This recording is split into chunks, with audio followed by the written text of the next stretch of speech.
एक और बड़ी खबर। इस बीच कांग्रेस प्रवक्ता सुरजेवाला ने कहा है कि पिछले 48 घंटे में कई बार सचिन पायलट से चर्चा की गई। पायलट और विधायकों के लिए पार्टी के दरवाजे हमेशा खुले हुए हैं। उन्होंने कहा कि बीजेपी को खरीद फरोख्त का मौका देना गलत है। उन्होंने यह भी कहा साथ में कि कांग्रेस सरकार स्थिर है और कार्यकाल पूरा करेगी। आईटी, सीबीआई और ईडी का गलत इस्तेमाल हो रहा है। ये बातें मीडिया के सामने सुरजेवाला की तरफ से रखी गई। पिछले 48 घंटे में श्री सचिन पायलट से कांग्रेस नेतृत्व ने अनेकों बार वार्तालाप और चर्चा की है। कांग्रेस पार्टी के सभी विधायकों से यह अपील करते हैं कि कांग्रेस पार्टी की सरकार राजस्थान की जनता की सेवा के लिए निर्वाचित हुई है। मैं एक बार फिर सब विधायक, मंत्रियों, उप मुख्यमंत्री, सब साथियों से यह अनुरोध करूंगा कि वो इस विधायक दल की बैठक में शामिल हों। वैचारिक मतभेद पैदा होने से चुनी हुई अपनी ही पार्टी की सरकार को कमजोर करना या भारतीय जनता पार्टी को खरीद फरोख्त का मौका देना अनुचित है, गैर वाजिब है। और हर साथी कांग्रेस पार्टी में वो कितने भी बड़े पद पर हो, कांग्रेस की सरकार में कितने भी बड़े पद पर हो, वो इस राय मशवरा को दोस्ताना अंदाज में लेकर आत्मसात करेंगे। भारतीय जनता पार्टी के 3 अग्रिम विभाग हैं, फ्रंटल ऑर्गेनाइजेशन है बीजेपी की।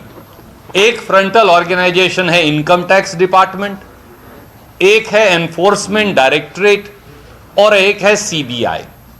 जब भी प्रजातंत्र की हत्या मोदी सरकार और भाजपा को करनी होती है तो भाजपा के ये तीनों अग्रिम विभाग सबसे पहले आगे आकर खड़े हो जाते हैं। मोदी सरकार ने, प्रधानमंत्री जी ने, अमित शाह जी ने और भाजपा सरकार ने इनकम टैक्स की रेड शुरू करवा रखी है कांग्रेस के पदाधिकारियों पर एक बात जान ले मोदी सरकार, अभी इनकम टैक्स आया है, फिर ईडी आएगी, क्योंकि पैसे के बल पर भी, सत्ता के बल पर भी वो राजस्थान की चुनी हुई सरकार को और राजस्थान के बहादुर विधायकों की निष्ठा को नहीं खरीद पा रहे थे, तो अब उन्होंने इनकम टैक्स और ईडी को वो ले आए हैं।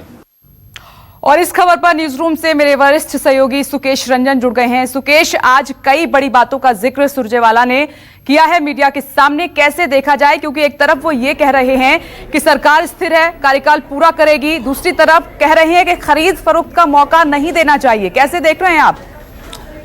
देखिए, इसके पहले कि मैं इस सवाल का जवाब दूं, एक चीज में क्लैरिटी होनी चाहिए कि ये जो व्हिप जारी हुआ है, अभी हमारे सहयोगी रमन बता रहे थे कि व्हिप जारी हुआ है, तो इसकी लीगल वैलिडिटी क्या है, कानूनी वैधता इसकी क्या है? व्हिप तभी जारी होता है जब सेशन जो है असेंबली या पार्लियामेंट सेशन में होता है, और विधानसभा अध्यक्ष को आप तभी लिख कर देंगे अगर उस सेशन में व्हिप जारी हुआ हो किसी लेजिस्लेशन को पास करने के लिए या किसी बिल को आगे बढ़ाने के लिए, उसमें आप पार्टी के व्हिप का उल्लंघन करें, मौजूद ना रहे, उसके खिलाफ वोट करें। तो ये व्हिप जो है, ये दरअसल एक व्हिप का मतलब चाबुक होता है। ये चाबुक की तरह ही इस्तेमाल किया गया है। इसकी लीगल वैलिडिटी को देखना पड़ेगा कि इसकी लीगल वैलिडिटी क्या है। ये दरअसल उनके विधायक, जो कांग्रेस के विधायक हैं, उनको ये बताने के लिए किया गया कि आपको जल्दी पहुंचना है। अब ये प्रेस कॉन्फ्रेंस क्यों की गई है, इसका मकसद क्या है, इसका आउटकम क्या होगा, ये समझना जरूरी है। देखिए, 2-3 चीजें बहुत साफ कर दी है कांग्रेस ने और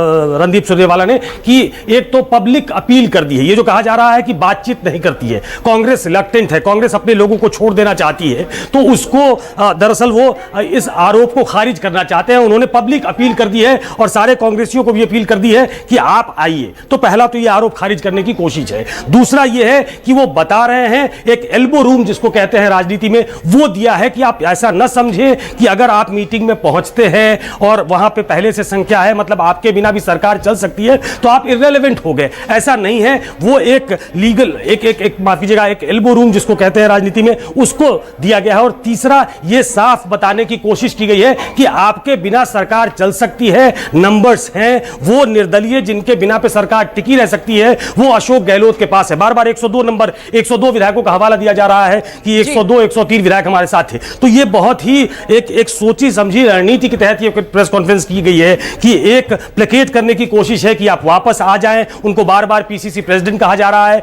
कि आप अध्यक्ष हैं, आपका हमारे यहां सम्मान है। तो ये कुल मिलाकर उनके लिए एक ओपन ऑफर है और एक तरीके से कहें आखिरी ऑफर है सचिन पायलट के लिए कि आप वापस आना चाहें तो वापस आ जाए। हालांकि सचिन पायलट का रुख अभी भी बहुत कड़ा लगता है। वो दिल्ली में ही है, जो हमारे सूत्र बता रहे हैं, वो जयपुर के लिए अभी भी रवाना नहीं हुए हैं और इसी वजह से बैठक टाली गई है कि कुछ विधायक अगर अपना मन बदले, वो अगर बताएं कि हम लौट रहे हैं, हम रास्ते में हैं, तो विधायक वहां पहुंचने तब तक बैठक को टाला जाए।